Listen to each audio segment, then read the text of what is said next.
모든 경전을 샅샅이 다 뒤져서 살펴본다 하더라도 결국 윤회를 하게 되는 최고의 원인은 사람들과의 관계라고 저는 생각합니다. 그런데 그 관계 중에서도 가장 심각한 게 뭘까요? 누가 나를 죽인 거 아닙니까? 그렇잖아요. 아무리 어떤 이유가 있더라도 내가 죽으면 뭐 아이들이 철 모르고 고양이를 죽였어도 그거는 죽인 겁니다. 그 원한을 아무리 걔가 변명한다 하더라도 그걸 내가 실수로 죽였어 말이 됩니까? 안 되거든요. 그래서 그 우리가 많이 알고 있는 그 윤회 그 까마귀가 날아가다가 배가 떨어져 가지고 밑에 있던 구렁이가 죽었어. 그럼 그 구렁이가 죽은 다음에 다시 포수로 태어나서 그 까마귀가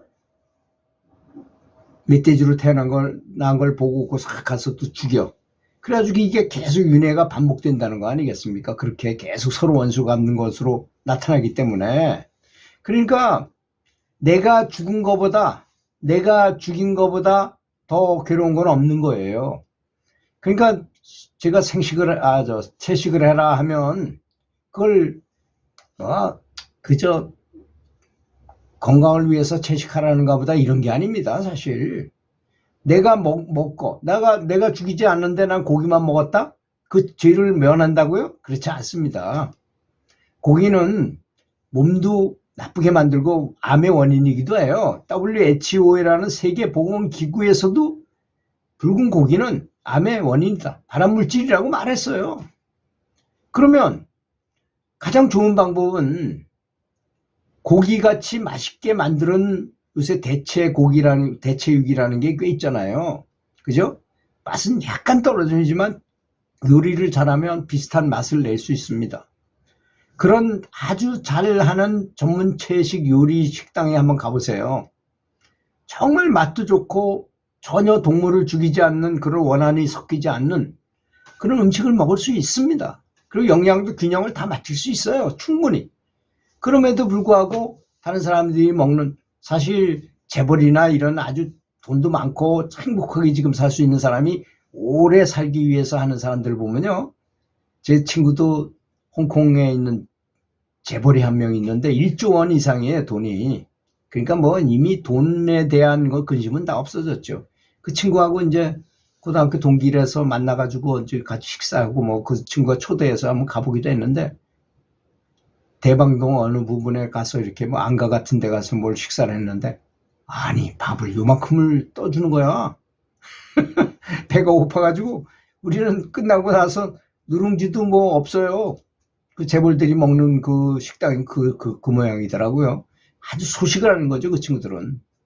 그리고 또 아는 사람은 고기는 먹고 싶은데 고기가 안 좋으니까 고기를 씹다가 맛만 보고 그냥 뱉어버리더라고요. 그런 사람도 있고. 그러니까 참 이 먹는 것이라는 게 굉장히 중요하더라고요. 먹는 게 우리를 만들잖아요, 결국은. 그런데 특히 우리는 그런 교육을 받아본 적이 없어서 저는 이해는 합니다. 왜? 채식을 하면 좋다는 것에 대해서 교육받은 바도 별로 없는 데다가 동물을 죽이거나 죽인 고기를 먹어도 내가 그 업장을 나한테까지도 얼마의 지분이 있다는 것에 대해서는 교육받아 본 적이 없잖아요. 모르기 때문에 그렇게 먹는 것입니다. 또 무엇인데 중독이 되잖아요, 사람이라는 건. 저도 담배를 18년이나 피우다가 끊었어요, 30년 전에. 담배 끊기가 너무 어렵더라고요. 술도 끊었어요. 근데 술도 저녁 때가 되면 술 냄새가 솔솔 들어오면요, 술 먹고 싶은 생각이 진짜 많이 들더라고요. 그때 먹었어요. 고기도 중독입니다. 고기를 자꾸 먹으면 근데 채식을 3년 동안만 해봐요. 고기 냄새가 그렇게 역할 수가 없어요. 고기 냄새 만들 때가 가장 괴롭습니다, 저는. 그래서 친구들하고 같이 뭐 이렇게 삼겹살집 같은 데 가면 일주일 동안 냄새가 나요. 몸에서도 냄새가 나고. 정말 고통입니다. 그래서 그 모임에서 탈퇴해버렸어요, 오히려. 그리고 그거 아닐 때만 모임이 있다 하더라도 그것도 핑계대고 안 나가고 또 그 고기 안 먹는 집이 갈 때나 찾아가고 그럽니다. 그렇게 살기도 해요. 그래서 죽이는 것보다 더 큰 다른 사람한테 업을 짓는 일은 없다는 것. 그 점을 절대 잊어서는 안 됩니다. 그래서 이 자기 입맛을 살짝 돌릴 수 있는 채식 식당, 전국 채식 식당을 인터넷에 이렇게 보면요, 굉장히 많이 나옵니다. 그 중에 아주 굉장히 잘하는 곳이 있어요.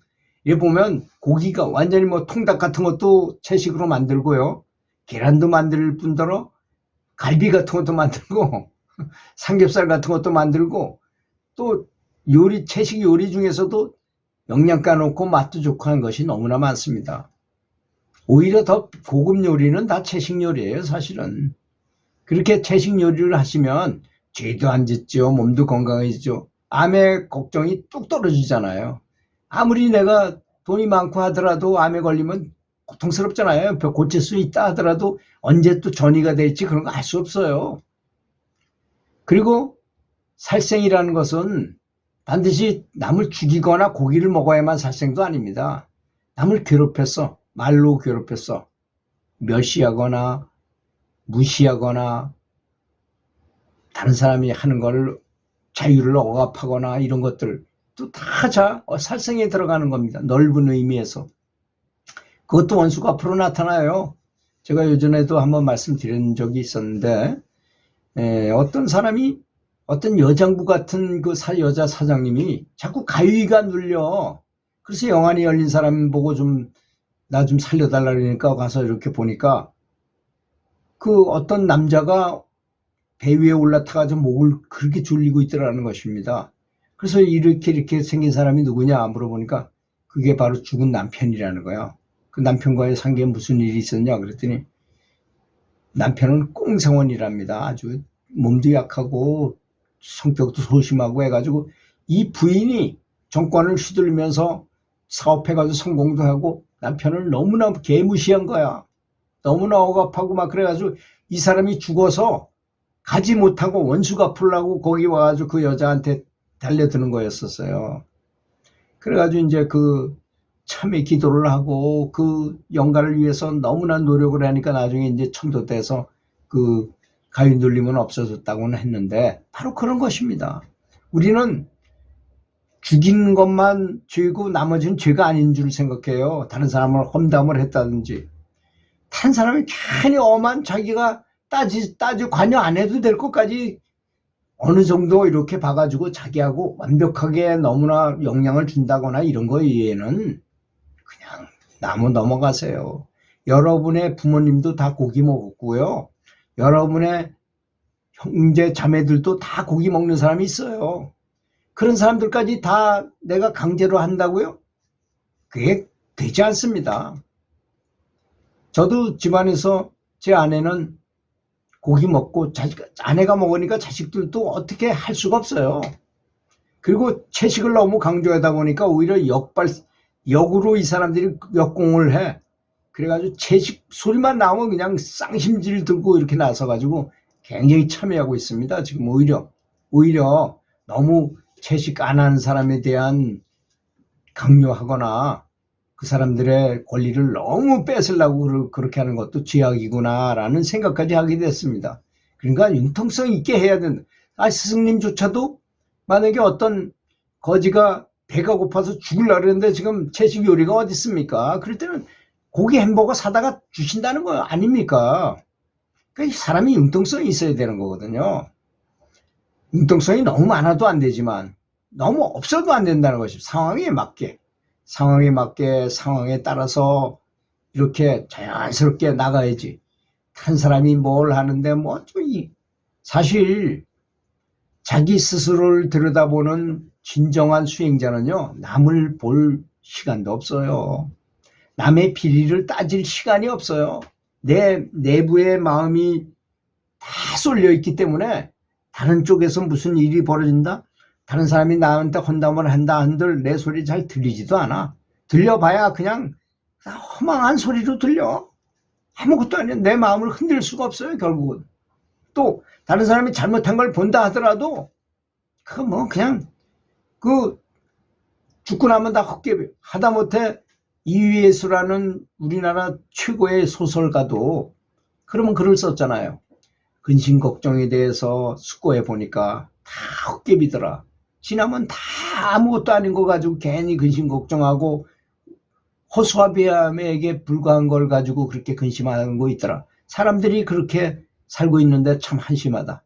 이런 근심퇴치법이라는 글을 썼어요. 정말 그게 무슨 대선사가 한 말씀 같은 말을 썼어요. 그렇게 멀리 있는 게 아닙니다. 근심 걱정해봐야 이익될 거는 요 손톱구만큼도 없어요. 다 손해인 것입니다.